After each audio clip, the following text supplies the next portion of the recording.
नमस्कार दोस्तों, बहुत बहुत स्वागत है बिंद्रीजन समाचार में। मैं चतुरेश द्विवेदी इस वक्त की सबसे बड़ी खबर लेकर रीवा से हाजिर हूं। चतुरेश द्विवेदी की खास कवरेज। पिछले वर्ष की तुलना में 11,000 करोड़ से ज्यादा का मध्य प्रदेश को मिला बजट। रीवा भारतीय जनता पार्टी कार्यालय अटलकुंज में केंद्रीय बजट 2049-25 के विषय में मध्य शासन के उप मुख्यमंत्री राजेंद्र शुक्ला ने पत्रकार वार्ता कर बताया कि भारत के लोगों ने प्रधानमंत्री मोदी के नेतृत्व वाली सरकार में अपना विश्वास व्यक्त किया है। उनके नेतृत्व वाली सरकार को ऐतिहासिक तीसरे कार्यकाल के लिए पुनः चुना है। हमारी नीतियों के प्रति उनके समर्थन, आस्था, विश्वास के लिए हम आभारी हैं। बजट में कहा गया था कि हमें 4 मुख्य समूहों गरीब महिलाएं, युवा और अन्नदाता पर ध्यान केंद्रित करने की आवश्यकता है। अन्नदाता के लिए हमने 1 महीना पहले सभी मुख्य फसलों के लिए उच्चतर न्यूनतम समर्थन मूल्य की घोषणा करके लागत पर कम से कम 50% मार्जिन देने का वादा पूरा किया। प्रधानमंत्री गरीब कल्याण योजना को 5 वर्ष की अवधि के लिए बढ़ा दिया गया है। इसमें 80 करोड़ से अधिक लोगों को लाभ होगा। डिप्टी सीएम ने कहा कि केंद्र सरकार द्वारा पेश किए गए बजट में प्रधानमंत्री द्वारा निर्दिष्ट ज्ञान गरीब युवा अन्नदाता नारी के उत्थान पर केंद्रित और विकास भी विरासत भी के तहत वित्त मंत्री के द्वारा मध्य प्रदेश में विशेष रूप से गरीब कल्याण, इंफ्रास्ट्रक्चर, पर्यटन और रोजगार सृजन ध्यान दिया गया।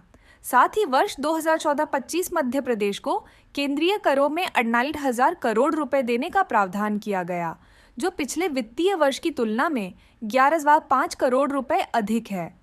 साथ ही मध्य प्रदेश में संचालित केंद्रीय योजनाओं के लिए 44,000 करोड़ का अनुदान मिला। हालांकि बजट में मध्य प्रदेश को आवंटित किया गया 68,000 करोड़ का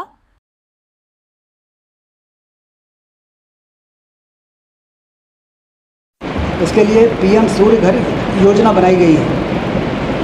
3 किलोवाट तक का सोलर प्लांट जो 1.5 लाख रुपए में आता है। यदि कोई भी मध्यम वर्ग का व्यक्ति 300 किलोवाट जिसका खपत है, यदि वो 3 किलोवाट का प्लांट लगाएगा तो 1.5 लाख रुपए में उसको आधा पैसा ही देना पड़ेगा। आधा केंद्र सरकार और राज्य सरकार जमा करेगी, 75,000 रुपया, और 75,000 रुपये उसको सब्सिडी मिल जाएगी। उससे 300 यूनिट की बिजली उसकी पैदा होगी और आमतौर पे मध्यम वर्ग में 300 किलोवाट ही बिजली की खपत होती है और वो नेट मेट्रिक से कनेक्टेड रहेगा।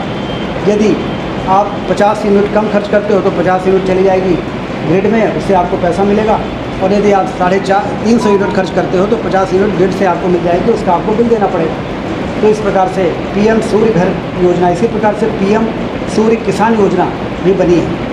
इसी प्रकार से प्रधानमंत्री आवास में जो पिछले 10 वर्षों में 4 करोड़ मकान बने, इन 5 वर्षों में 3 करोड़ मकान और बनाने का लक्ष्य है। इसका मतलब आप समझ सकते हैं कि कितने व्यापक स्तर पर गरीबों के कच्चे मकान को पक्के मकान में बदलने का एक अभियान इस 5 वर्षों में इस बजट में उसका प्रावधान किया गया है।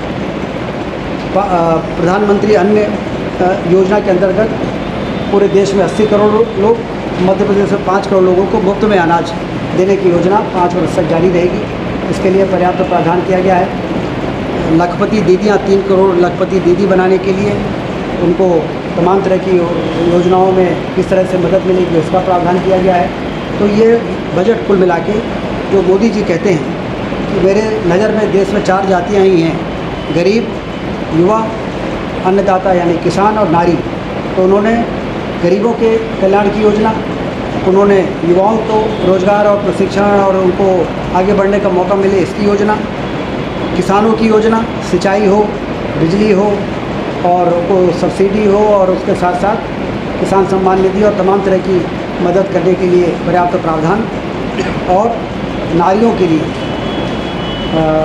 उनके सशक्तिकरण के लिए पर्याप्त प्रावधान इस बजट में किया गया है। बहुत ही संतुलित बजट देश को विकास की ऊंचाइयों पर ले जाने के लिए और देश को आर्थिक महाशक्ति बनाकर देश की जनता की बुनियादी सुविधाओं के लिए, सरकारों के खजाने में धन की कमी आड़े ना आए, इन सब चीज़ों को ध्यान में रखते हुए बजट प्रस्तुत हुआ है। तो ये केंद्रीय बजट में मध्य प्रदेश के लिए प्रावधान के संबंध में मैंने आपसे चर्चा की है। इसके अलावा तिरंगा 15 अगस्त को हम स्वतंत्रता दिवस मनाने जा रहे हैं। इसके लिए 11 अगस्त से लेकर 14 अगस्त तक